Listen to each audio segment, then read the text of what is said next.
Doyle from OptixEQ, and I'm going to continue on just handicapping races using OptixPLOT 2020 platform. If there's a race that you want me to handicap, just send me an email or contact us at customer@optixeq.com, or go to the website, go to contact form, and just enter away. So I'm going to look at now Kentucky Downs. This is on September the 5th, Thursday, race 5.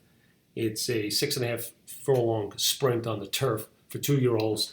Maidens, so you can see by just looking at the plot on the left-hand side, you get a lot of triangles in the upper right-hand corner, and that's because there's just not enough information to plot these horses. A lot of horses here trying the turf for the first time, trying running for the first time, so lack of information. I call this a minimal information puzzle, right? Handicapping puzzle. And so you don't have a lot to go on. What I like to do in these races, sometimes it works, sometimes it doesn't, but we're trying to get paid here, right? So we don't mind taking a little risk in certain types of situations in races like this. And going over to the notes in the table, you can see there's a lot of blank spaces there, right? A lot of horses haven't run. But there's a piece of information that kind of sticks out to me, and that's on the number 8, Machine Gunner. You can see on the right-hand side, he opened up his career with a 5.5 furlong dirt race at Ellis Park. And Ellis just flies under the radar, I think, from a meet perspective. A lot of nice horses come out of Ellis, and it's just like, again, it flies under the radar. The horse ran a 69 Optix Fig, and you see it's shaded. That means, based on the horses that have run, this horse is not out of range in terms of that. The horse had trouble, was shuffled back, galloped out nicely, and we projected an improvement with a stretch out. Well, this horse is getting a stretch out to 6.5 furlongs. On the downside, this horse is actually trying turf for the first time, so that's another variable. But at 30-1, it's just a horse that we might want to take a shot at, and like I said, in a race that's really completely wide open. We'll probably get a lot of the AEs scratched out. There's a lot of first-time starters, and it might be a horse that, if we can get this horse in the try or the super, it could make a big difference. So let's see if there's any other contenders that we might want to look at in terms of horses to use with Machine Gunner. We'll go into the grid. And you go to the grid when you just click the button here on the top left, in the header of the plot. So again, the product, Optix 2020, is all our products are completely integrated. So they all go together at some point. And you can get back and forth with one another. So just kind of looking at the form, and I'm going to kind of focus on what I kind of already looked at this race. One of the horses, and probably the most likely favorite, is the Silver Prospector, the one from Steve Asmussen.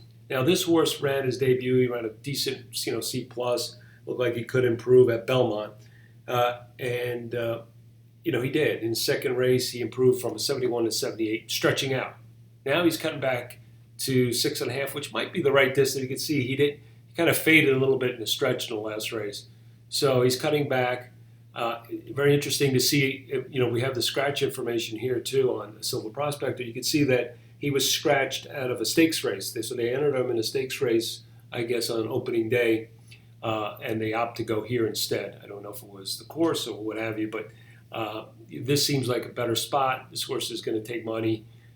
And is legitimate. Let's look at one of the things I always like to do with these young horses. I want to see sometimes who they ran against and how those horses come out of the race. The way you do that with Optix Grid is you just double-click this run line, you get the old plot, and then you can go right to the grid from there. You can look at the plot, and there's nothing really because, again, minimal number of horses running. These are 2-year-olds. So I get the grid for the race on that he ran at last time, and what I do is I want to filter out all the other races and just look at races since that day. So I say greater than August 3rd, and so you can see that these horses came back and ran again, and they all ran pretty well. I mean, we had a horse run 4th in a grade 3 at Saratoga, another horse 3rd in a maiden special weight. I mean, these are legitimate horses that he ran against 3rd. So I would just say another winner. I would say this horse is the obvious class of the field. And the other thing I do sometimes is if I say greater than or equal to, I just see how many points that these horses improved in their Optix Fig. So you see how big some of these differences are. So I would say, this 11's a legit horse, maybe to even run first or second in a race like this, just because it just seems like he has a class edge. So that's one assessment. So if I'm trying to get home Machine Gunner in the underneath spots, 11 might be a horse I'm using first or second. A lot of the other horses that have run have been so-so. I'm not going to kind of bore you and go through all of them. There's a couple of tosses here.